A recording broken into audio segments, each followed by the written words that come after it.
Hello दोस्तों, मैं आपकी राधिका। आज एक गर्मी के मौसम का गीत लाई हूँ। बड़ा ही प्यारा गीत है। गर्मी इतनी पड़ रही है कि बर्दाश्त नहीं हो रही लोगों से। तो सुनिए, बड़ा प्यारा गीत है। सन सन करत बाई दोपहरिया खूब सतावे बाल माँ, खूब सतावे बाल माँ, खूब तड़पावे बाल माँ। कि सन सन करत बाई दोपहरिया खूब तड़ावे साजना। कि सन सन करत बाई दोपहरिया खूब तड़पावे बाल माँ। जेठ के महीनवा में जियरा बबेला कैसे हम बतलाई हो। करा जतन कौनो अब हे बल माँ ललना के सुतलाई।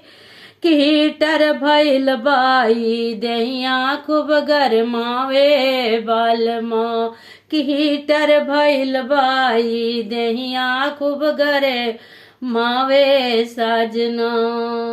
खूब गरमावे साजना, खूब तड़पावे बाल माँ। कि सन सन करत बाई दोपहरिया खूब तड़पावे बाल माँ। गर्मी के दिनवा में हीटर भई दहिया टप टप पसीना चुई जाई। रतिया रतिया नींद न आई, मच्छर खूब चबाई देत कौनो सर पराइज खूब गरमावे बाल माँ। देता कौनो सर पराइज गर्मी भगावे बाल माँ।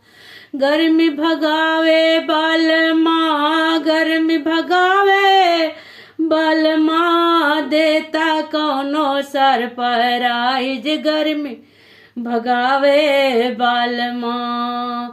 सन सन करत बाई दोपहरिया खूब सतावे साजना।